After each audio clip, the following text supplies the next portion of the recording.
మరోపక్క పార్లమెంట్లో నిన్న రభస జరిగింది. పార్లమెంట్లో రాహుల్ గాంధీ తోసేయడంతో కొంతమందికి గాయాలైనాయి. ఒక సీనియర్ మోస్ట్ ఎంపీకి ఇక్కడ దెబ్బ తగిలింది. అండ్ అలాగే అమిత్ షా గారు చేసినటువంటి వ్యాఖ్యలు, అంబేద్కర్ ఏమైనా దేవుడా అనడం ముమ్మాటికి తప్పే. మరి ఈ వ్యాఖ్యలతో మరి ముఖ్యంగా మందకృష్ణ మాదిగ గారు ఏమి రిప్లై ఇస్తారు? ఎందుకంటే బీజేపీకి కానీ నరేంద్ర మోడీకి కానీ అమిత్ షాకి కానీ ఈయన చేదోడు వాదోడుగా ఉండడము అండ్ మంచిగా మనం చూసాం చాలాసార్లు ఒక ఫ్రెండ్లీగా నరేంద్ర మోడీ గుండెలకి హత్తుకోవడము ఇవన్నీ కూడా మనం చూసాం. అంటే ఒక బీజేపీ సెంట్రల్ హోమ్ మినిస్టర్ గురించి బీజేపీలో ఒక కీలక పాత్ర పోషించే వ్యక్తి ఒక అంబేద్కర్ దేవుడా అని వేసినటువంటి ప్రశ్నకు వీళ్ళందరూ ఏం సమాధానం చెప్తారు? ఎస్, అంబేద్కర్ దేవుడా అంటే అంబేద్కర్ దేవుడు కాదా అవునా అనేది పక్కన పెడితే, బట్ రాజ్యాంగంలో ఆయన కూడా ఒక కీలక పాత్ర పోషించినారు. సో ఈ అసెంబ్లీలు కావచ్చు, పార్లమెంట్లు కావచ్చు, రిజర్వేషన్లు కావచ్చు, సో ఇవన్నీ ఈ మాత్రమన్నా ఉంది అంటే అది ఖచ్చితంగా అంబేద్కర్ గారి పుణ్యమే. అంటే అంబేద్కర్ గారు ఇనిషియేటివ్ తీసుకోవడం వల్ల ఈ మాత్రమన్నా ఇట్లా నడుస్తుంది అంటే అది అంబేద్కర్ గారి పుణ్యం అనే చెప్పుకోవచ్చు. ఎందుకంటే బడుగు బలహీన వర్గాలకు అప్పుడున్నటువంటి పరిస్థితుల్లో ఈ అంటరాని తనం అనేది వెళ్తోంది. సో దీనికి ఒక సొల్యూషన్ పెట్టాలి, అందరు ఈక్వలే, all are equal in the eyes of law అనేది ఒకటి తీసుకొచ్చి సో సవర్ణల రాజ్యాంగాన్ని రచించడం జరిగింది. అంటే వన్ ఆఫ్ ద మెంబర్గా ఉన్నారు రాజ్యాంగంలో, ఈయన కూడా వన్ ఆఫ్ ద మెంబర్గా ఉన్నారు. అండ్ అదే రకంగా బడుగు బలహీన వర్గాలకు దేవుడేనా అంటే ఎస్ దేవుడే అని చెప్పి అన్నారు. అట్లాగే నేను మొన్న ఏపూరి సోమన్నది ఒక ఇంటర్వ్యూ చూసిన, అది బాగా వైరల్ అవుతుంది. ఒక లైన్ ఏదైతే ఉందంటే అది వైరల్ అవుతుంది. సో ఏపూరి సోమన్న ఏమన్నాడంటే ఎస్ ఇప్పుడు కేవలం మందకృష్ణ మాదిగ వల్లనే మేమందరం గర్వంగా గుండెల మీద చేసుకొని ఎస్ నేను ఏపూరి సోమన్న మాదిగా అని చెప్పి నేను కుండ బద్దలు కొట్టి చెప్తా ఉన్నా, గర్వంగా చెప్పుకుంటా ఉన్నా. సో ఈ పేరు వచ్చిందంటే నాకు ఖచ్చితంగా అది మందకృష్ణ మాదిగ వల్లనే వచ్చింది, మందకృష్ణ మాదిగ గారి వల్లనే వచ్చింది. సో అందులో నో డౌట్. సో నాలాంటి వాళ్ళు ఎంతోమంది గర్వంగా చెప్పుకుంటున్నాం మేము అని చెప్పి ఏపూరి సోమన్న చెప్పడం జరిగింది. సో అది కూడా బాగా వైరల్ అవుతుంది. సో ఇట్లా ఎంతోమందికి సో అంటే ఇక్కడ నేను నేను ఒక స్టేట్మెంట్ ఇవ్వట్లేదు, ఏ రకంగా మనం చెప్పుకోవచ్చు అంటే దీన్ని అంటే మందకృష్ణ మాదిగ గారు ఒక స్టాండ్ తీసుకొని సో ఎప్పటి నుంచో కొట్లాడి వాళ్ళకంటూ ఒక ప్రత్యేక స్థానం రావాలి అని చెప్పి కొట్లాడినటువంటి మందకృష్ణ మాదిగనే మరి ఇక్కడ ఉన్నటువంటి వాళ్ళు మరి గుండెల్లో పెట్టుకొని ఎస్ రా నాకు దమ్ము ఉంది, నేను గుండెల మీద చేసుకొని చెప్తున్నా అంటే అది మందకృష్ణ మాదిగ వల్లనే మేము గర్వంగా ఎస్ ఏపూరి సోమన్న ఒక మాదిగా ఇంకొకడు ఒక మాదిగా అని చెప్పి గర్వంగా మేము చెప్పుకుంటున్నాము కాళ్ళ దగ్గర వేసుకొని అంటే అది ఒక మందకృష్ణ మాదిగ వల్లనే సాధ్యమైంది అని చెప్పి మందకృష్ణ మాదిగ గురించే అంత గొప్పగా చెప్తే మరి సబ్బండ వర్గాలను రిజర్వేషన్లు అని చెప్పి చాలా చిన్న చూపు చూస్తున్నటువంటి సందర్భంలో అందరూ సమానమే, ఒకళ్ళు ఎక్కువ కాదు ఒకళ్ళు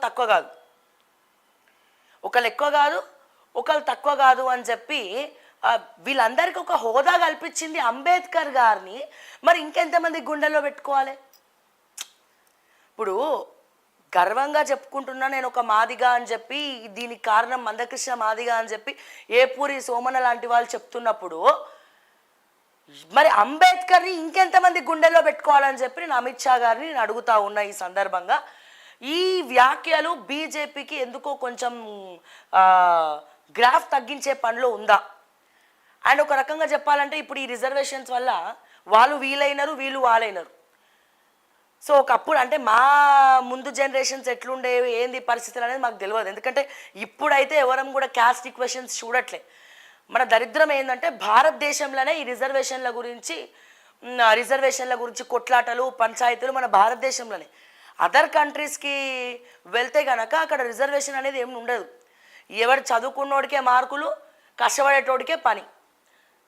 సో అండ్ అట్లాగే అందరికీ ఉచిత విద్య, ఉచిత వైద్యం యుఎస్, యూకే లాంటి దేశాల్లో.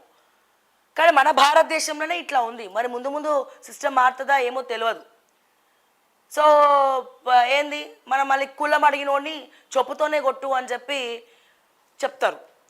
కానీ మళ్ళా మా కులమే అని చెప్పి పక్కన పేర్లు పెట్టుకుంటారు. సో అంటే ఈ సిస్టమ్ మారాలంటే ఒకరిద్దరు మారితే సరిపోదు బాస్, అందరూ కూడా మారాలి. అండ్ అలాగే పూర్తిగా మొత్తానికి అంటే హిందువులందరూ ఏకమైనప్పుడు ఒక యుద్ధ ప్రాతిపదికన ఎవరైనా మన ముందరకు వచ్చినప్పుడు, మన మీదికి వచ్చినప్పుడు, ఇప్పుడు బంగ్లాదేశ్ ఉందండి, బంగ్లాదేశ్లో హిందువులందరినీ తరిమి కొడుతున్నారు, అత్యాచారాలు చేస్తున్నారు, యాసిడ్ పోస్తున్నారు. అమ్మాయిలు అయితే తీరని బాధ, విపరీతంగా టార్చర్ పెడుతున్నారు, గాజు పెంకలతో గుచ్చి ఒక సైకోయిజం తోటి వాళ్ళు వ్యవహరిస్తూ ఉన్నారు.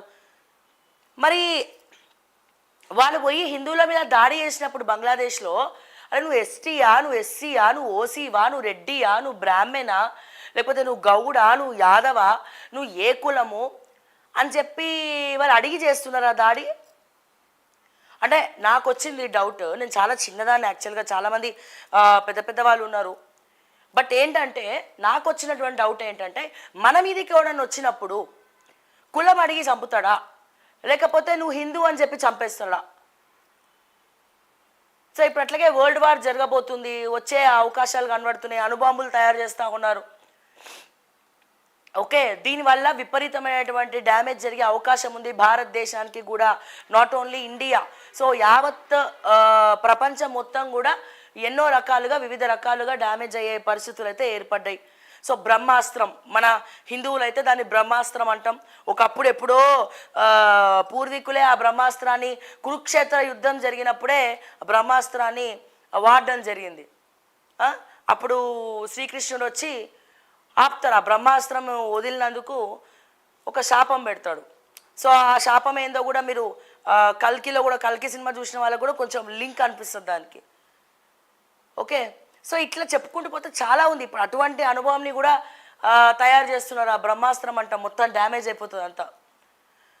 సో ఇటువంటి పరిస్థితుల్లో ఇప్పుడు బంగ్లాదేశ్లో, అరే నువ్వు ఎస్టీయా, ఎస్సీయా, లేకపోతే నువ్వు బీసీయా, నువ్వు ఎవరు?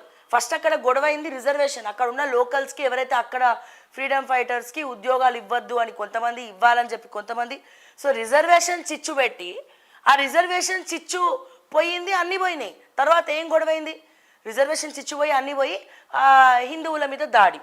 అది ఓసీ హిందూ అయి ఉండొచ్చు, బీసీ హిందూ అయి ఉండొచ్చు, ఎస్టీ అయి ఉండొచ్చు, ఎస్సీ అయి ఉండొచ్చు, ఇంకేమైనా హిందూ అయి ఉండొచ్చు, కానీ వాళ్ళందరూ హిందువులే కదా. సో ఇట్లా అంటే మన మీదకి వచ్చినప్పుడు కూడా మనం ఇదే మాట్లాడతామా అనేది ఆలోచించాలి, దయచేసి ఆలోచించాలి. ఈ రోజున బాధాకరమైనటువంటి విషయం ఏంటంటే, ఫోర్త్ ఎస్టేట్గా పిలువబడే మన భారతదేశంలో మీడియా, సో మీడియాలో ఉన్నటువంటి చాలామంది జర్నలిస్టులు కూడా, జర్నలిస్టులకి మధ్యలో చిచ్చు. అరే నువ్వు బీసీరా, నువ్వు ఓసీరా, నువ్వు ఎస్టీరా, నువ్వు ఎస్సీరా. వాళ్ళ టాలెంట్ చూడరు అక్కడ, వాళ్ళ టాలెంట్ చూడరు, వాళ్ళ ప్రజల కోసం ఏం కష్టపడుతుందో చూడరు, వాళ్ళ స్టోరీస్ చూడరు. కొంతమందికి ఏమో, నేను కొంతమంది పెద్ద వ్యక్తులతో మాట్లాడినా, ఆయన ఏమన్నాడంటే, నేను ఒక మెయిన్ ఛానల్కి, ఒక శాటిలైట్ ఛానల్కి, నేను శాటిలైట్ పేరు చెప్పదలుచుకోలేదు, ఆ వ్యక్తి పేరు కూడా చెప్పదలుచుకోలేదు. సో నాకు కొన్ని జరుగుతూ ఉన్నాయి, నాకు ఏందో ఈ రిజర్వేషన్స్ ఏందో ఇవన్నీ నాకు అర్థమవుతలేదు సార్, ఏ రకంగా తట్టుకోవాలని అర్థమవుతలేదు అంటే ఆయన ఒకటే అన్నాడు, అమ్మ నువ్వు చాలా చిన్నదానివి, నీకు తిప్పి కొడితే ఒక 30-31 సంవత్సరాలు ఉంటాయి, బట్ మరి నా పైన ఏం చూస్తావు? నాకు టాలెంట్ ఉంది, సో అద్భుతంగా పైకి ఎదిగిన, ఈ శాటిలైట్ని ఒక రూట్లో నిలబెట్టిన, కానీ కేవలము నేను ఓసీ కాదని చెప్పి, ఎస్ నేను ఓసీయే, కానీ అతను ఎవరైతే నాతో మాట్లాడిన పర్సన్ ఉన్నాడో అతను ఓసీ కాదు అని చెప్పి, అతనికి రావాల్సినటువంటి సిఇఓ పదవి, ఏదైతే చీఫ్ ఎగ్జిక్యూటివ్ ఆఫీసర్, సిఇఓ పదవి అంటే, అంత పెద్ద శాటిలైట్ ఛానల్కి సిఇఓ అవ్వాలంటే అంచెలంచెలుగా ఎదగాలి. సో ఎంతమందిని మేనేజ్ చేసి ఉండొచ్చు, ఎన్ని రకాల స్ట్రెస్ భరించి ఉండొచ్చు. సో ఒక ఛానల్ని ఒక రూట్లో పెట్టి నడిపించాలంటే మామూలు విషయం కాదు, మళ్ళీ డబ్బులు రావాలి, శాలరీస్ ఇవ్వాలి. సో ఇవన్నీ, సో అందరినీ కూడా బ్యాలెన్స్డ్గా వెళ్ళాలి, మేనేజింగ్ స్కిల్స్ ఉండాలి. సో ఇవన్నీ తట్టుకొని ముందరికి వెళ్తే, కేవలం రిజర్వేషన్ అనే ఒక బూచిని చూపించి నాకు రావాల్సినటువంటి ప్రమోషన్ సిఇఓ అనే పదవిని ఆపేసిండ్రమ్మా. సో నాకు చాలా బాధ అనిపించింది. సో నా అందుకే ఇంకా వేరే రూట్లోకి వెళ్ళిపోయినా అని చెప్పి చెప్పిండ్రు ఆ పెద్ద మనిషి. అంటే ఇట్లా ఒకరికి కాదు. సో ఇటువంటి వాళ్ళు ఉన్నంతసేపు ఈ రిజర్వేషన్ల గొడవలు నడుస్తూనే ఉంటాయి. మారాలి అంటే ఎవరు మారాలా? మన మన మనుషుల మనస్తత్వం మారాలా? లేకపోతే ఇంతమంది చదువుకున్న వాళ్ళు మారాలా? సో అది అంటే ఎక్కడ మొదలవ్వాలి మార్పు అనేది? ఎక్కడ మొదలవ్వాలి? సో పోనీ రిజర్వేషన్ తీసుకుంటున్నాం, కానీ తరతరాల తరగని చిరునామాలాగా ఒకటే ఫ్యామిలీ కొన్ని జనరేషన్స్ నుంచి వాళ్ళే ఉంటారు. ఇక కొత్త వాళ్ళకి మన రిజర్వేషన్ ఇవ్వరు. నేను ఏమంటున్నా, ఫర్ ఎగ్జాంపుల్ ఎస్సీ కార్డు మనం తీసుకున్నాం, అదే కుటుంబము అదే రిజర్వేషన్ తోటి వాళ్ళ కొడుకు, ఆ కొడుకుకి కొడుకు, ఆ కొడుకుకి కొడుకు, వాళ్ళందరూ కూడా అదే రిజర్వేషన్ కొనసాగుతూ ఉంటుంది. కానీ అదే సామాజిక వర్గానికి చెందినటువంటి ఇంకో పర్సన్కి ఎవరైనా ముందుకు తీసుకురండి నాయన అంటే మళ్ళీ వీళ్ళే తొక్కేస్తారు పోయి. అరే ఏమ్రా, నేను తప్ప మీరు ఎవరు రావద్దు, మీరు అక్కడే ఉండాలి, నేనే ఉంటా రాజకీయాల పొలిటికల్ విషయానికి వస్తే ఇదంతా నేనే ఉంటా, నా తర్వాత నా కొడుకుంటాడు, ఆ కొడుకు తర్వాత ఇంకో కొడుకుంటాడు తప్ప కొత్త ఎస్సీ సామాజిక వర్గానికి సంబంధించి ఎవరు కూడా వేరే వాళ్ళు రావడానికి లేదు, మీరు అక్కడనే ఉండాలి అని మళ్ళీ విత్ వీళ్ళే ఆ రిజర్వేషన్ని వీళ్ళే ఒక 100 రకాలుగా వాడుకుంటారు. సో మళ్ళీ ఇట్లా. సో అందుకే మనం ఆలోచించుకోవాలి దేనికోసం ఇదంతా అని చెప్పి ఆలోచించుకోవాలి. ఏదేమైనప్పటికీ అమిత్ షా గారు మరి చేసినటువంటి వ్యాఖ్యలు అయితే చాలా బాధాకరం.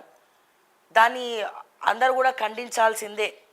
ఎందుకంటే ఒక మందకృష్ణ మాదిగ గురించే నేను గొప్పగా చెప్పుకుంటున్న, గుండె కాళ్ళ దగ్గర వేసుకొని చెప్పుకుంటా నేను మాదిగా అని చెప్పి అని అన్నప్పుడు సబ్బండ వర్గాలను ఈక్వాలిటీగా చూడాలా, అందరూ కూడా సమానమే, ఒక సమానత్వాన్ని ముందరికి తీసుకురావాలి, ఒక అంటరానితనాన్ని బయటపడేయాలి అని చెప్పి తీసుకొచ్చినటువంటి ఈ ఐడియాలజీ ఏదైతే ఉందో దానికి రూపకల్పన చేసి సో ఇంతమందికి కొద్దో గొప్ప కొంచెమన్నా ముందర అందరితో ఈక్వల్గా తిరుగుతున్నారు అంటే దానికి ఖచ్చితంగా డాక్టర్ బిఆర్ అంబేద్కర్ని వీళ్ళు దేవుళ్ళలాగానే కొలుస్తారు, కొలవాలి కూడా. సో అందుకే ఇదంతా చెప్పడం జరిగింది. అంటే ఈ వ్యాఖ్యల గురించి సో ఈ వివరణ ఇవ్వడం జరిగింది అని నేను చెప్తా ఉన్నాను.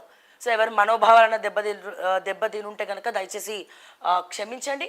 బట్ ఎప్పుడైతే రిజర్వేషన్ అనేది ఇండియాకి దూరం అవుతుందో, ఎప్పుడైతే ఎవడి టాలెంట్ చూసి పదవులు కానీ ఉద్యోగాలు కానీ లేకపోతే అవార్డులు కానీ రివార్డులు కానీ ఇస్తే, రిజర్వేషన్ లేకుండా ఇస్తే నిజంగా అది ఎస్టీ అయినా ఎస్సీ అయినా రెడ్డిలైనా గౌడ్లైనా యాదవులైనా బ్రాహ్మణులైనా ఇంకోరైనా సో ఎవరికైతే ఎక్కువ మార్కులు వస్తే ఎవరు కష్టపడి చదువుకుంటే వాళ్ళకే, ఎవరు కష్టపడి ఒక ఆఫీస్ని ముందర తీసుకెళ్తే ప్రమోషన్లు వాళ్ళకే. అక్కడ ఎస్టీ అని చిన్న చూపు, ఎస్సీ అని చిన్న చూపు ఎప్పుడైతే మనం మారుతామో ఈ వ్యవస్థ, భారతదేశం యొక్క వ్యవస్థ మారుతుంది. సో అంతసేపు ఇట్లనే మనోవేదనకు చాలామంది గురయ్యే అవకాశం కూడా ఉంది. చాలామంది జీవితాలు కూడా తారుమారైనాయి ఈ రిజర్వేషన్స్ కావచ్చు ఇవన్నీ. అందుకే మిగిలిన దేశాలన్నీ కూడా ఫాస్ట్ ఫార్వర్డ్గా అభివృద్ధి చెంది ముందరికి వెళ్ళిపోతూ ఉన్నాయి. ఎందుకంటే అక్కడ రిజర్వేషన్ లేదు.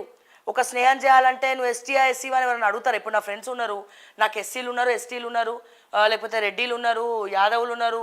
సో అన్ని సామాజిక వర్గాలకు చెందినటువంటి క్లాస్మేట్స్ ఉన్నారు, నా ఫ్రెండ్స్ ఉన్నారు, ఇప్పటికి కూడా టచ్లో ఉంటా, మాట్లాడతా. నేను ఒకవేళ వాళ్ళందరూ సాఫ్ట్వేర్ సైడ్ సెటిల్ అయినారు, ఒకవేళ బెంగళూరు వెళ్ళినాను అనుకో, వాళ్ళ ఇంట్లోనే స్టే చేస్తా అంటే చెప్తున్నా. అంటే మా పూర్వీకులకి ఏమైనా అట్లా ఉండొచ్చేమో, కానీ ఇప్పుడున్నటువంటి జనరేషన్లో ఇటువంటి ఫీలింగే చాలామందికి లేదు. మరి ఈ మార్పు ఎక్కడి నుంచి మొదలవ్వాలి, ఎవరు మొదలు పెట్టాలి, ఏ రకంగా ముందరికి వెళ్ళాలనేది మరి కాలమే సమాధానం చెప్పాలి బాస్. మనం ఎవరం చెప్పడానికి? మనం నిమిత్త మాత్రులం, మనం ప్రయత్నం చేయాలి, తప్పదు. ప్రయత్నం చేయాలి కానీ రిజల్ట్ మాత్రం ఆశించద్దు అనేది మాత్రం నాకు అర్థమైంది. ఓకే. అండ్ ఇది ఇలా ఉంటే ఇకపోతే